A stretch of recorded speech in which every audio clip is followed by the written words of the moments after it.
Welcome, everyone, to Riftwalkers. This is the first episode of our third arc, The First Light of Greater Sins. If you want to stay up to date on the show, follow us on Twitter and check out our website, flashfantasypodcast.com. Thanks so much for listening. Let's get right to it.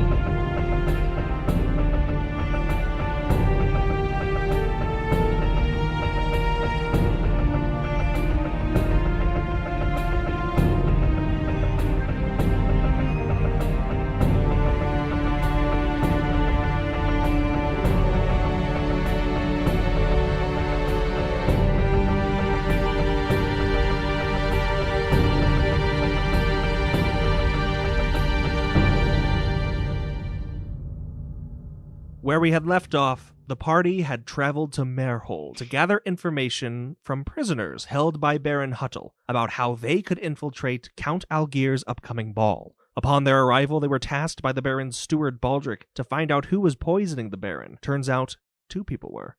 His Arcanist Holden and his minister, the Lady Quenberg.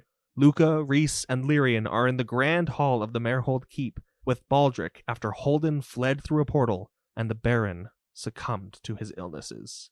Meanwhile, Mick and Ifran climbed the stairs to Quenberg's study to confront her, arriving just in time to witness the beginnings of a terrible transformation.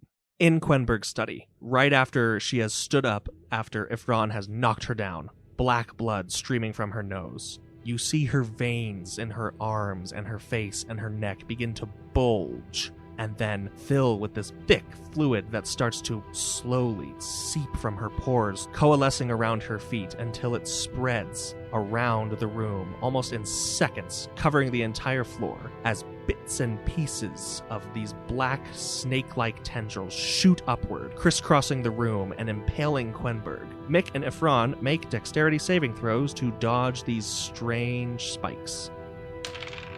Ifran rolled an 18 on his dexterity saving throw.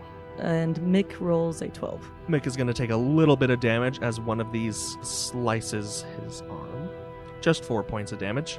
These spindles, spikes, and tendrils then begin to lift the body of Quenberg off the ground until she's basically right in the middle of this chamber. Her body then starts to fall away, replaced by this black, writhing creature. Massive in form and amorphous in shape. It looks like millions of tiny snakes and worms slithering over her form to form one giant snake-like creature with a maw filled with thousands upon thousands of jagged, irregular teeth. It looks, if you could call it looking, right at the pair of you, coils up just a tiny bit, and then shoots at you. Right as that happens, I use a 3rd level Misty Step and I transport Ifran and I down the staircase where we were. I grab him by his shoulder and I say, "Let's get out of here." Let's get out of here! There's no time! In the very little time that you have to react, you are able to do that, and right as you vanish into this cloud, it is completely blown apart, and the wall behind where you stood just explodes outward as this creature that used to be Quenberg flies through it and streaks out into the air, leaving these puddles of this black, stinking ichor behind. And then Mick and Ifran, you appear some ways down the staircase, just around the corner, safe and sound, for the moment. Does anyone else think that Mick is kind of a character from Dark Place? Oh, yay. We need to get out of here! The best show Oh, ever. God. It's the mother, Rick. My hand. Oh, you way. Okay, so hearing all this, I run up and I also invite Ifran to run up to where we were, knowing that Gwenberg or whatever this snake was is gone. And we run up to the hole in the wall where she escaped and investigate it. So it is a sizable hole. The tower is basically starting to crumble above where this hole is. This hole is between 10 and 20 feet in diameter, and she's just blasted through it. The study behind her has been just obliterated by this force as she took off. and you see this writhing form of hers, this creature, floating in the air, then start to enlarge. And then all of a sudden just shoot down, and you see this massive explosion of dust and debris as she collides into some house below that crumbles beneath her as she continues to gain speed and mass, growing larger and larger. And this creature starts to sprout limbs and then thrash about as you hear the screams of the people of Meerhold far, far below on this terrible evening. What have we done? Meek, I believe it may be best that we leave now. Good idea, but before I want to collect a little bit of the specimen that you left behind. Do you have something to put it in? Of course I have something to put in. I have a vial, an empty lichen, and I carefully, with a utensil, put in a little bit of her excess that she left behind in there. Okay. You put the little stopper on it and can stow that wherever you'd like. Okay. Thank you. Okay, yeah, and then without waiting, Ifran, and I'm going to assume Mick as well, both start heading back down the tower to meet up with the others. Yes. You make it to the Grand Hall in good time, just as Lyrian is reviving Luca. Was this crash of the giant monster into the house audible to those in the Great Hall? Yes, the whole thing was audible. Her exploding out of the tower, the crash down below, and then the subsequent explosions and crashes that are now echoing throughout the city, followed by hundreds of piercing screams. Okay, so as they come and they round the corner back into the Great Hall, Reese was kind of already on his way up with Lyria and Luca in the background, and he meets them as they come down. Mick, Fran, what is happening? Lady Quenberg is not exactly what she seems to be. She is some sort of creature. A large, oozing, black thing. I do not know what it is. I've never seen such a thing before, but I do believe that it's best that we leave immediately. Is she still in the tower? No, she is outside, causing destruction on the town. Can't you hear the blood-curdling screams? And as if on cue, the vaulted ceiling of the Grand Hall at the entrance, so quite a bit a ways away from all of you, just explodes and crumbles inward, one of the pillars crashing down, taking out some poor guard. And you see this black mass just writhing across the top and then slither away as you hear more screams and explosions from outside. As this crash is coming down, Lyrian is still attending to Luca at this point, and he's kind of giving him some smacks on the face. Luca, we need you to wake up now. Luca, very groggily, he wakes up and instantly he is just overcome by pain. The feeling in his side, the mark on his forehead, everything is just burning. It's just agonizing, the amount of pain he's feeling. And he immediately curls in on himself, just, what is happening? I'm not quite sure. There's some very loud sounds. Reese went to go find out what's on, but it doesn't seem like you're in a position to be traveling. Here, let me help you. Luca accepts his help, but he stands up as firm as he conceivably can. He's still a little hunched over, but you see that even though he's hunched over his wound there, he is holding firmly the new dagger on his hand. He's clutching like he will never let go of it. You hear an enormous roar from outside that seems to grow louder and deeper. And then at this point, the facade of the Great Hall just collapses outward. Its supports completely gone, smashing into the courtyard below, right on top of the beast that was Quenberg. In another explosion of debris and dust, you see her strange snake-like form rise out of it. It's now sprouted enormous hind legs as front legs begin to form, and these great spines begin to stretch out of her back, kind of pulling at the skin and then snapping it as it breaks free in these sickly gray bones.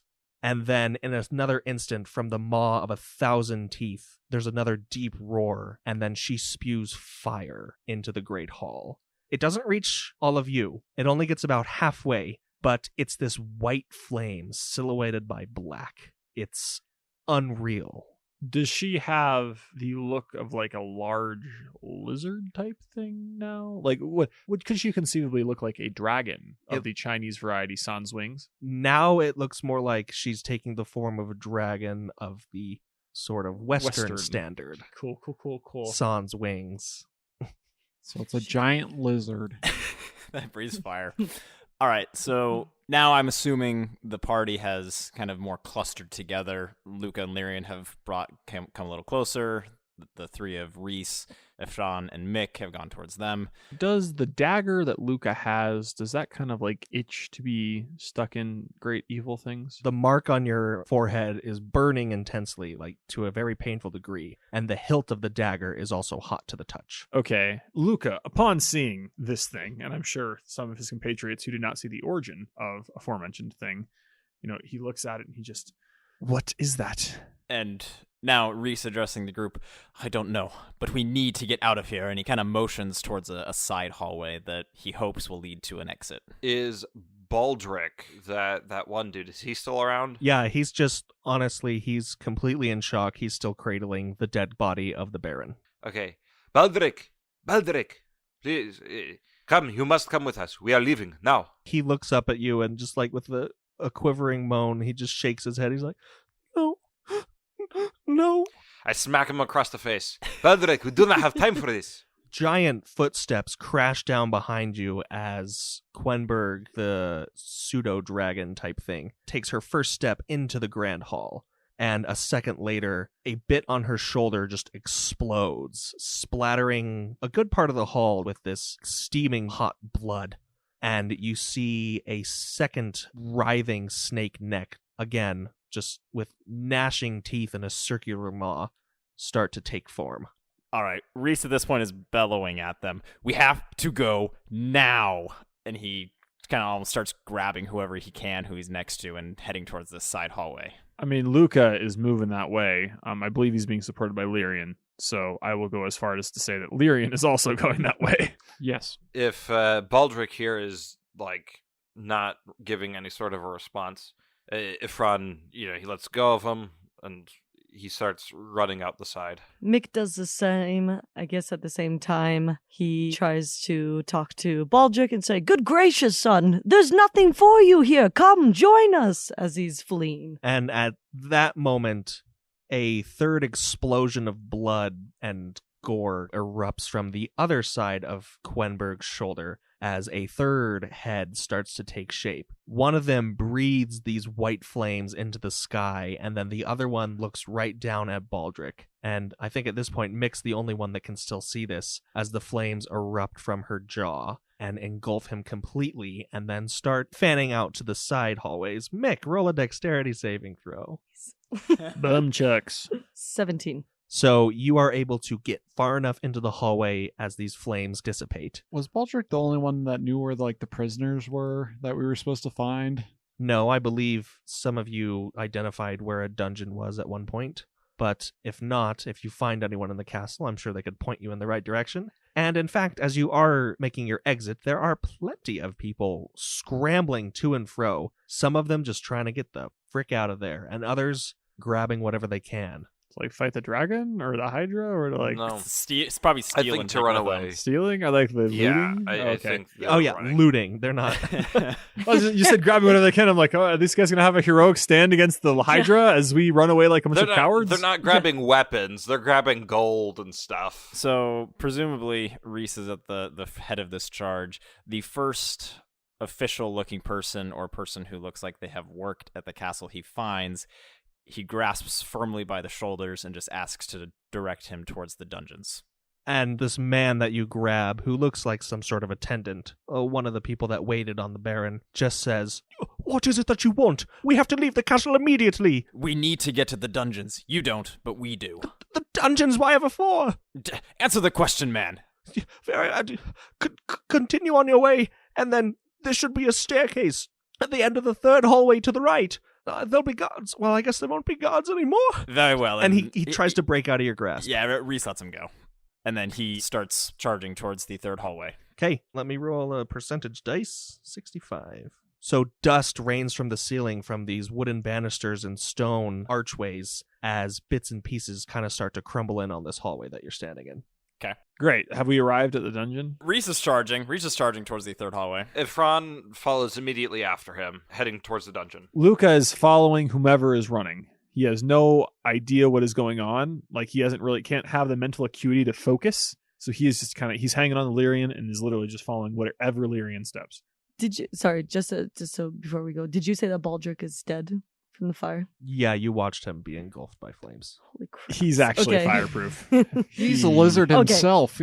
I didn't know there was more to see there, but apparently not. No. Okay, so I continue to run as well because now I'm in the hallway, just barely escaped with my life, and Mick continues to run after, and he sees Luca and tries to run up with him. You are easily able to catch up with the rest of your group. Then Rishus follows the man's directions to the third hallway, looks for the stairwell down that the man had described to him. It's not very far until you're able to find said stairway. There's a large wooden door that's sort of just swinging open as more dust rains from the ceiling. As we're going along, I would like to try to heal Luca. With a spell? Yes, cure wounds. Yes, you can sure try. That always bodes good things. Oh, Mick, I need to give you a point of strain after you cast Misty Step. I mean, all that adrenaline was pumping through you, but now as you're running and, getting a clearer head, you start to feel that magic take an effect on you since you are just drawing upon raw magic. Anyways, what happens, Seth? Okay, so that will be 16 health. That's what happens. Luca, after being injected with this rush of healing energy, he's able to focus. He's kind of out of his dazed state. I mean, obviously his side and his head are still burning just with the proximity of this being. But the physical wound appears to have passed, and he's able to at least focus and think, and kind of shrugs off Lyrian's help, giving him kind of grabbing his shoulder, a thank you, and is ready to move forward, following Reese's charging figure. I think it's best if you stay nearby, though. I will. And then he's moving. Alrighty, Reese is charging down the stairs. Efron has been following him this whole time. As the five of you charge down these stairs, making your way, you start to hear the angry shouts and frightened yells of prisoners who are screaming to be released. And as you make your way more into the dungeon, you see just cell after cell filled with miscreants of all kinds. Oh, perfect. Okay. At this point, Reese goes into a point where he has the highest number of prisoners around him as possible. Okay. And he casts Zone of Truth. Okay. So they have to make a charisma check. My save DC is 16. So anyone who didn't get that or above failed, and they have to tell the truth. Out of the 9 prisoners around you, I guess you don't know who's affected. Yeah, I don't know. I just know that there's probably a higher chance that they're telling the truth. So he casts this, pretty undetectable, and then he tells them, all right, we need to get in to the ball that Count Algier is holding. Who of you knows how we can do that, and we will set you free. They all raise their hands. Fair enough. How many different cells are there? 4 in your immediate vicinity. Okay. Reese, perhaps you should ask them for the information, and then we shall release them if it's good. Of course, that's a better idea. Then Reese goes up to Mick, and he says, here, in this cell, you ask the prisoners how to get into the party, and then he goes over to Efron. You ask the prisoners in this cell, and then he goes over to Lyrian and Luca. You ask the prisoners in this cell, and then he will take the last cell. Okay, so in the cell that Lyrian and Luca are next to, there are 3 prisoners. A gangly-looking man, a woman standing near the back, and another man gripping the bars, kind of shaking himself, screaming, "Get us out of here! Now!" I go to the first person, the gangly one. Lucas says, why are you in here? It's none of your business. Now, get me out immediately. It is if you want me to get you out. Very well. I was caught stealing in the city proper. They're all in the same cell, or are they all in separate cells? No, they're all in the same cell. He These said with 3 this one are in cell. the same cell. I gestured to the next one. And you? Oh, I was also caught stealing. Now get us out of here, right now. What were you stealing? Stuff from my family. Keep them alive and whatnot. What about the woman in the back? She stares at her feet and then looks up at you. Looks up at the ceiling as more dust comes down. A stone breaks loose in the hallway where you came from and clatters to the ground. She says, "Why don't you let me out first? Then we can discuss this like civilized people." Tell me why you are in here, and then I will let you out. Very well. I was caught kidnapping. What? I was bringing some veilings on the way to Almoran. Count Algier put a notice out a while back. I wanted to bring him in. Make a good bit of coin. What's the problem with that, eh? Woman's got to make her way in the world now. I would like to speak with you further. And he goes to unlock it, and I don't think we have the keys, so he's going to try to pick the lock. Okay, sleight of hand. No es muy bueno. 11. That is enough to break the lock. All right, so Luca stabs his dagger, not the bone one, the metal dagger that he carries. He stabs that in there, and he twists it, and he's able to get enough torque that it breaks the lock, but not enough that the dagger is actually usable. So now it's all kind of twisted and misshapen. So he throws it to the ground, and he opens the door, letting the two men just run. But once the woman approaches, he grabs a decently firm grasp on the shoulder of whatever clothing she is wearing. The two men bolt out of there pretty quickly, and as you grab onto her, she kind of just gives you a smirk. It's like, look, love, unless you want to get planted right in that stone there and break that nose and pretty face of yours, I suggest you let me go. I don't let her go. All right, she tries to throw you to the ground. That's a nat 20. Oh my gosh. I want to see you throw down. That's going to throw down. As you try to contest her in some way, shape, or form, she flips you around and smashes your face into the stone, and that deals 6 damage to you. Okay. And you're now bleeding from your nose after a nice crunch in your face, and she just leaves you there, and she bolts up the stairs. Actually, as she's trying to leave, Shoot her in the leg. what? I'm not going to shoot her in the leg. Okay, you two are out of time. It took too long. Well, Luca. Gosh, man. Luca stands up immediately after falling. He stands up, sprints after her. Does Lyrian follow? No, he doesn't think that woman actually has any information. Okay. So, Ephron's cell. Yeah, while all of that is going on, Ephron has started talking to... How many people are in this cell that he's in front of? 2. One of them is right next to the bars, kind of leaning his arms through, staring intently at you. You then, friend, what is your name? He gives you a mean glare and then opens his mouth wide, and you can see that he doesn't have a tongue. Does he have a parrot? Okay, very well. You there. I start talking to the other person. You see a nearly 6.5 foot tall, very lanky man, very pale, with grayish eyes and almost bleach blonde hair in this threadbare tunic, just staring daggers at you. What is your name? Wouldn't you like to know? Yes, I would. You see, your freedom depends on it. I don't have to tell you anything, Mara. And I don't have to let you out. Then we both die here, and we see what comes after. No, you see, you are in the cell and I am not. It is very easy for me to leave. Now tell me, why are you here? As you say, it's very easy for you to leave. Oh, 88 on that percentile. We're getting close, lads. There's a huge echoing boom, and a bit of the ceiling collapses in one of the still closed cells, smashing one of the prisoners into nothing. Not in Ephron's cell, but in a different cell. Dang it, I was hoping it was the big guy. But This big guy gives a really low chuckle, and he's like, look at you now, Mera. You making it out here? I don't think so. You going out? We going out together. Or I can simply leave now. We can go not together. If you are unwilling to cooperate, I am more than happy to let you rot in this cell. Very well. Who's talking to the, there's, 2 more cells? Yes. Is Reese talking to some of them? Yes. Okay. Ephron immediately turns his back on the guy and says, Reese, have you made any progress here? All right, so we'll go over to Reese now. Reese, in your cell, there are 2 women. Okay. Were either of them crushed by the ceiling? No. Okay.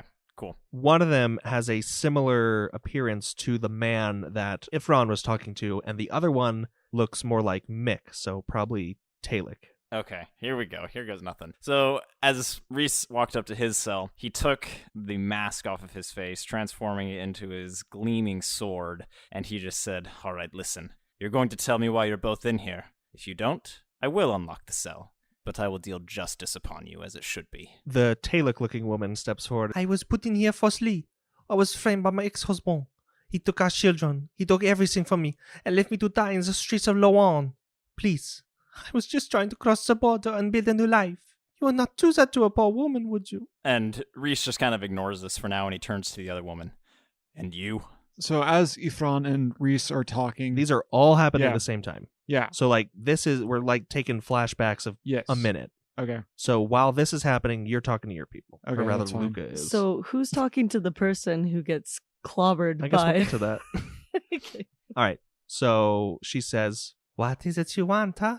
You do dealing with me and we get out of here. You there and your mad friend. Open the gate, eh? Open the cell. You tell me why you're in here, and I will. I'm from up north. They don't like us. Plain and simple. That's it? Nothing else?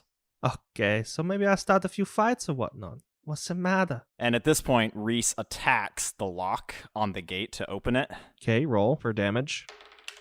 15. In a bolt of radiant energy from your sword, you slash through this lock as 2 bits of slag fall to the ground and the gate swings open. And he stands right inside of it. Last chance. Tell me everything. The Talek woman goes up to Reese and is like grabbing at your clothes and your armor. And she's like, I told you everything I know. Please, let me go. I am in here falsely. I told you. I was trying to make a new life, trying to escape my husband. Is this the woman who was from Loan? Yes. All right. He had grabbed her when she came up to him. He loosens it slightly, and he just looks her in the eyes and says, last question, then you can go. When were you last in Loan? I was there just 2 days ago. How long has everybody been in Almoran? We've been here for a few days at least. And day 7 is the ball. You got your mission on day 1 in Almoran, which was the same day that Vamok got taken, which was already a day after you'd been to Loan. So she's obviously lying because Loan was destroyed. Right. And we were there, and there was nothing there. As she says she was there 2 days ago, Reese retightens his grasp on her arm. We were in Loan prior to that, and the whole town had been destroyed. You couldn't have been. Her expression immediately changes to just one of stone-cold stoicism, and she spits in your face. All right, so flashback a minute, and then to Mick at his cell. He's interrogating one man, one woman. I go up to him and I go, it seems like things are getting a little shaky around here. Let's just cut to the chase. Who wants to party? Somebody tell me a little bit about Count Algier. Anyone? Algier. Algier. You ever notice that Mick is the Skoga of this one? It's great. Anybody tell me about Count Algier? So the man steps forward and he kind of spits on the ground. He says, He is a traitor to the Talek name. He should be flayed and dragged through the streets of Almoran for all to spit on his corpse. I couldn't agree more. And in fact, in 3 days' time, he's hosting a ball. Do you know anything of that sort? No, but he can rot in the depths of Vale's hells. Well, you're good to go. What about you, miss? yeah, what about me? Did you not hear my spiel? What do you have to add to that? Yeah, well, I don't really concern myself much with Count Algier, you said? Where's he from? She's lying. I know, I was just thinking that. I think you know very well where he's from. Oh, yeah, he just said it. Almorn. Something like that. I totally did not say that. No, not you. This Dalek bloke here. Oh, yes. Look, I'm from up north and east and mainstay. I got no say in this whole thing. You know, I highly doubt that, my friend. And I'm willing to see the best in others, but I do believe that you're not being true with me. Face their own. Why don't you let us out and we'll discuss it a little more civilly? Are you really going to discuss it with me afterwards? Of course, I'll give you my word. That's not good enough. And then all of a sudden, Mick takes out... What do I have? Mick takes out these ropes and he gets her by the wrists and ties her wrists. Sorry. What? Are you gonna lasso her? She's in the cell. You have no idea how high I can fly. Okay, so as Mick attempts to try to lasso the woman in the cell Through the gate, which isn't open yet. through the bars, a large piece of the ceiling comes loose and crushes the woman. Well, that takes care of my problems. What about you, sir? Would you like to join us on our journey to Count Algier? I would die before I ever set foot before Count Algier. Let me out of this cell. Yeah, immediately. okay, we'll get to that. But before I do that, what do you have against Count Algier? I already told you. He's a traitor to the Dalek people. Being Talek myself, I know what you mean. And Mick winks at him. I want to know if he's lying or not. Ooh, super good. Okay, I do an insight roll, and I roll 18. He looks to be telling the truth. He genuinely despises the Count. So Mick, perceiving this, goes, "You may go," and then tries to open up the lock. All right, slide a hand check. 13. That's enough to open the lock. And he puts his hand on your shoulder and he says, From Dalek blood to Dalek blood. I thank you. and then he dashes up the stairs. All right, we're now all caught up. Okay, so Luca is up the steps now, right? Yes, chasing this He one. ran up. Efron just asked me how things are going, and Mick just let the guy out. All right, I suspect this one knows more than she's telling, but we need to get out of here. And he attempts to bind this woman's hands behind her back with some rope. All right, you are able to do so. She puts up a bit of a fight, but let me roll. She is unable to break free of that grasp. Then Reese will be escorting her through the remainder of getting out of the castle. Speaking of the remainder of the castle, Uh-oh. a large chunk of the ceiling smashes down right in the middle of the four of you that are still here, burying itself in the ground and sending dust and little bits of stone flying everywhere. Well, that's my cue to leave, and then I leave. You go up the stairs back the way you came? Yes. Okay. And Reese, who I'm assuming is in the back with the front, he kind of tries to follow. Yes, Efron does as well. Right before everybody else left, Lyrian thought, oh, I should make sure that Luca is okay. And he swiftly goes after, trying to follow Luca. Okay. So Lyrian's the first to leave, and then everyone follows Lyrian out. Luca's already gone. Luca, you are at the top of the stairs wrestling with this woman. She is trying to escape I'm your not grasp. wrestling. I pulled out my sword to stab her through the leg. Oh, okay. Then You're carrying her out, man. try stabbing her through the leg. Oh, dang. What'd you get? 18. All right, you stab her through the thigh. Excellent. A clean cut. Dang, you went through the thigh, not the calf? No, I'm a very surgical man. Was this a debilitating wound, at least temporarily? Yeah, you nicked her femoral. Oh, no es muy bueno, amigos. So she's gonna die. So standing over her, having attacked her in a fairly lethal way, I say, I am now your only chance to live, and I will help you, but you must speak to me. And I bend down, already beginning to tighten a tourniquet around her leg. She starts to punch you in the face and the chest, and kick at you as well. And she succeeds in kicking you away from her, a good 2 feet or so, Okay. as blood is squirting out of the cut that you made in her thigh. Has Lyrian caught up at this point? Yes, everyone has, in fact. Okay. Seeing the results of Luca's actions, Lyrian, with his medical background, knows that she's not going to make it if that's not attended, so he addresses her. Why are we wasting time on this lady? I'm not going to leave this lady to die. What, why are we going after her? Because I legitimately believed that she was someone who would have a connection to Algier. Okay. Because she said she was a slave trader, was talking to him. I think she could be an agent. Okay, and noticing that you're very persistent trying to get this lady, I cast sleep on her. That's better than the cudgel idea that I had. Okay. Okay, so 5d8. Yeah, and if it's more than her HP, then she'll fall asleep. I don't know if we're going to make it. 20. But her HP is really low right now, too. So she falls asleep. Okay. At this point, Lyrian goes up and tries to get a quick fix, like a tourniquet, like Medicine check. 19. You're able to reasonably stop the bleeding, but obviously the inside of her leg is still bleeding because it's the femoral artery. The castle is crumbling around you, and the hallway that you came from collapses. You're standing in sort of a T-junction, and the hallway in front of you also collapses. And the hallway where the dungeon is, little bits of stone rain down, but it doesn't collapse. So there's now the dungeon and one hallway. That one hallway is not the hallway that we originally came from, right? No, that one collapsed. Yes. Okay, perfect. Luca moves to pick up the woman. All right, do a strength check to pick her up. 9. Lame. You struggle, but you're able to do it, slinging her over your shoulder. Cool. Then he goes to run down the only remaining hallway. I mean, we're all there, so Reese is Yeah, following him pretty everybody- close. Yeah, Actually, we to be follow honest, him. I'm probably behind all of you because you probably didn't stop. Yes. Yes, exactly. Everyone do athletics checks, and Luca do a constitution check. And Reese, I assume you're dragging this woman along with you? Yeah. I mean, he's kind of like pushing her, like making her walk. Okay. Yeah. Yeah. You said athletics, right? Athletics, yes. Sweet. 21. 23. Efron got 11. Reese got 16. Luca got a 19 on the athletics and a 19 on the constitution. All right. As you are bolting through these halls, going down one way, going the other, making twists and turns, going every which way, trying to find a way out, banisters and stone following around you, you see a light at the end, and you make a beeline for it. Everyone makes it out safely. If Ron, do a dexterity saving throw. Okay.